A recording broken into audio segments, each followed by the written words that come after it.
guys, Justin with Kayak Catfish here. Today's video is going to be a little different. I haven't been able to do a whole lot of fishing here lately just because of my work schedule and the weather. The one trip I got in here recently was Sunday afternoon and I didn't do any good at all. I only caught one fish in the whole afternoon. So today's video, I'm just going to go over some of the more frequently asked questions I get. I know a lot of you leave me questions in the comment section of my videos and some of you direct message me, so I'm just going to go over some of those today. I figure if one person's got a question, a lot of people do. Now, one topic that comes up all the time is electronics. People want to know, what fish finder do I have on my kayak? What do I think about side scan? What am I looking for on my graph? Truth is, guys, I don't really rely on my fish finder very much. Just from a kayak fishing perspective. If I was in a boat, it would be a completely different story. I would get the best electronics that I could afford. But in a kayak, if you paddle 30 to 45 minutes in one direction to fish a particular structure, it doesn't really matter if you're not marking as many fish on that structure as what you had hoped. You've committed to it at that point. So I'm going to go ahead and fish and just try to catch what fish I can once I get there. So I don't rely on electronics a whole lot. My fish finder that I have in my kayak is an old Lowrance Mark IV unit, just a black and white unit. It shows me the depth, the water temperature, and my speed. Those are the three big things that I need out of a fish finder. Anything else, I don't really have use for in the kayak.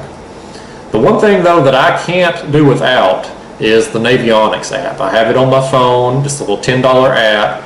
It's awesome. It shows you all the contours of the lake bottom. That determines where I'm going to fish. I'll read that. I'll study it all the time to try to figure out where fish are going to be for the particular body of water that I'm fishing and the time of year. So if you can only get one thing, get the Navionics app. Another question I get asked is how do I determine if I'm going to anchor, drift, or troll through an area? Now, as far as trolling goes, I only troll in periods of slack water. If I don't have any current, that's what I'm going to do, because I'm just looking to cover as much water as I can to try to find fish.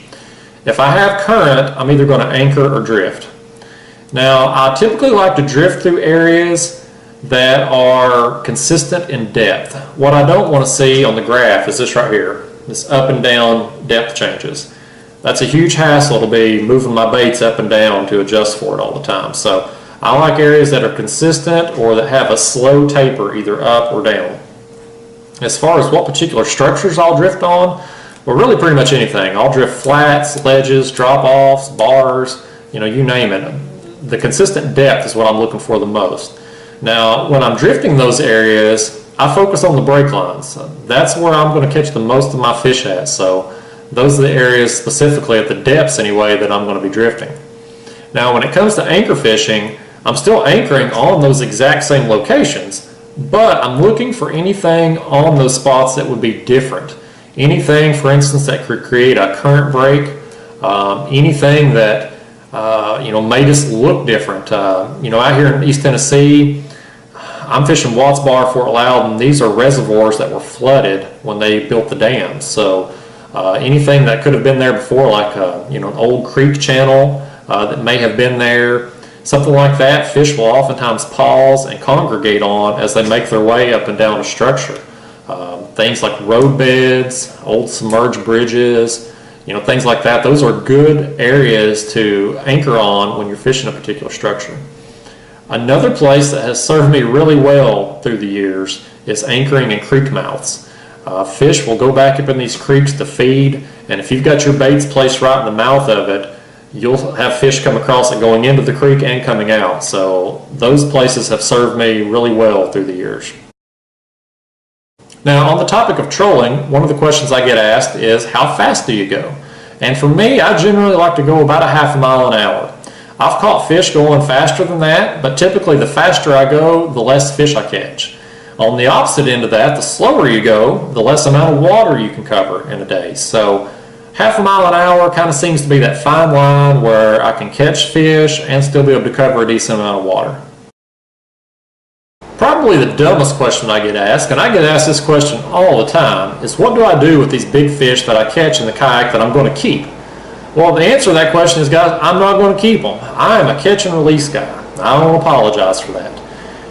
I like to go out and try to catch big fish in the kayak. It's my primary hobby. It's what I love to do. So it's in my best interest to release these fish and do it as safely as possible so that I can have a chance at catching them again in the future. It takes a long time to grow a big fish, and you can't catch 60 pounders if you're going out and killing all the 20, 30, and 40 pounders. So I let them go. On top of that, I wouldn't recommend anybody eating these fish out of the Tennessee River anyway. It's contaminated. There are signs up with advisories posted at every boat ramp along the Tennessee River. So, it's your choice if you want to keep them. I'm not going to shove it down your throat like a lot of these guys on Facebook. Those guys, reading some of their posts, it makes me want to go kill some fish. So I don't know if they're going about it in the best way to try to change people's minds on the CPR movement. But, it's your choice. I wouldn't recommend eating these fish out of the Tennessee River anyway, but just from a trophy fishing perspective, let them go. One question I get asked a lot is, what is the biggest fish I have caught in the kayak? And the truth is, I don't really know. I used to weigh fish a lot when I got started kayak fishing, but it's hard to get an accurate weight. When you're trying to stand up and balance in the kayak, you're holding the big fish on the scale. You're having to hold the scale out far enough away from you to be able to read it. That scale's bouncing around a lot. It's just tough to get an accurate weight. So I don't really know. I had some I thought were in the 60s, but I don't know. I couldn't testify to that. So as far as weighing fish though, I stopped weighing a couple years ago. It's just more hassle than it's worth to me. Like I said, it's real difficult to do and get an accurate weight. And I just put some thought into it, and I realized I don't really care how much they weigh. I just do this for fun. I like to catch them. I have fun in the moment. I let them go and move on to the next one. So I don't really care about it. The only people who seem to care how big a fish is just the people who want to argue with you and bicker with you online when they try to tell you it's not weighing as much as you said it was. So I don't really have any desire to deal with those people, and I just don't care how much they weigh. On the subject of bait, people often want to know, what's my favorite bait for catfishing? And out here in East Tennessee, skipjack is hands down the best bait. That is by far my favorite. Now, if that's just because I'm fishing here. If I was going to a different body of water or a different state, I would hit up the locals in that area and find out what bait works best there. But here in East Tennessee, if I had to rank which baits I would prefer, 1A would be fresh skipjack, 1B would be frozen skipjack, way down here at number 2 would be shad, then white bass, then everything else. Now, people often bring up bluegill, either live bluegill or cut bluegill. My experience with bluegill hasn't been very good. I've had decent days occasionally, but not consistently. The last video I did for the Yak Tribe tournament, where I caught those striped bass and those flatheads, I actually caught them on cut bluegill. But I was only using that bait because I didn't have anything else to use. And like I said, that's the exception, not the rule. It's just not consistent for me to go out and be able to catch big fish on bluegill. But I'm saying that from my perspective and my body of water. Where you fish, things may be completely different. On the subject of kayaks, I'll often get messages saying, I've been looking at so-and-so kayak. Is it one that you would recommend? Would it be good for catfishing, etc.? And the truth is, I just can't answer that question for you. I know there are a lot of kayak pro staff guys who would love for you to ask them that question, because they'll gladly sell you whatever brand of kayak they're hawking. But the truth is, there's just too many variables to answer it for you. Things like your height, your body weight, your personal preferences, the type of water you're going to be fishing, your physical condition. All of those variables can influence what type of kayak is going to be best suited for you. So I've got a video that I did a couple months ago. I'll put a little link in the corner here. It's the top 5 things to look for when buying a kayak for catfishing. That may be of use to you. I also did an article on my website, kayakcatfish.com, titled The Top 3 Mistakes People Make When Buying Their First Kayak. You may want to check that out, just help you avoid some of those common pitfalls that people make when buying their first kayak. But again guys, for me to recommend a specific brand or model of kayak to you, it would just be irresponsible without knowing your entire situation. Now, this next question gets asked a surprising amount. People want to know, what is that foam on my rods for? And guys, that is for flotation. In the event a rod goes overboard, it's going to help it float so that I can retrieve it. I've actually lost 2 rods overboard in the past. And I finally decided, you know what, this is getting expensive. I got to do something about this. So I started out putting leashes on my rods, and I didn't really like those. I felt like they got in the way, so I went with the foam instead. One of the biggest safety concerns with kayak fishing is being hit by a boat. People often ask me, what can I do to be more visible out on the water?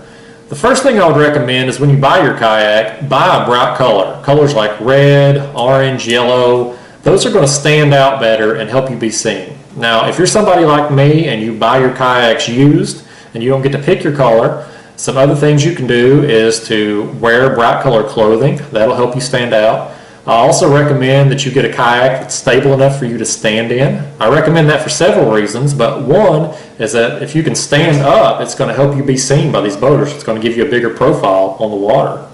Another popular addition to a kayak is a flag off the back of it. That thing waving around in the wind, that'll help you be seen as well. This last question I'm going to answer was one that was asked to me recently, and I thought it was a good question, and it really made me think a little bit. The person asked, if I could only recommend one technique, what is the technique that I would recommend to someone who's new to kayak catfishing and they wanted to go out and catch the biggest fish possible?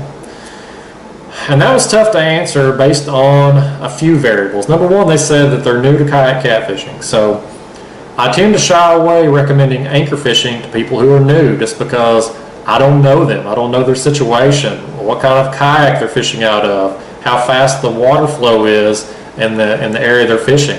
It's very dangerous to anchor a kayak in moving water, especially fast moving water. So I don't want to put somebody in an unsafe situation just based on my recommendation. So typically in that spot, I would recommend someone do some suspend drifting. That's a great technique. It doesn't require any extra equipment. You can catch some big fish doing it. Surprisingly, I've caught all my biggest flatheads while suspend drifting. But the question was, if I could only recommend one technique to go out and catch the biggest fish. And historically, I've caught my biggest blue cats while anchor fishing. And not only do I catch my biggest blue cats while anchor fishing, I tend to catch bigger blue cats more consistently while anchor fishing than I do while drifting. So, very tough question to answer, and I don't really have a good answer for it. So, you know, if you're somebody who's comfortable in a kayak and you're fishing an area with very low current flow like I do, anchor fishing is probably going to give you your best shot at a monster. If you're fishing faster flowing water, or if you're new to kayak fishing, I would really recommend you start out drifting, because you're still going to be able to catch some big fish, and it's going to be a whole lot safer for you to do that. Alright guys, I'm going to wrap up this video now. I hope you all have enjoyed this and found it beneficial. If you have any other questions, don't hesitate. Leave them down in the comments below or shoot me a message. I try to reply to everybody. So anyway, I'll try to get back out in the water and do some real fishing here again soon. Thanks for watching.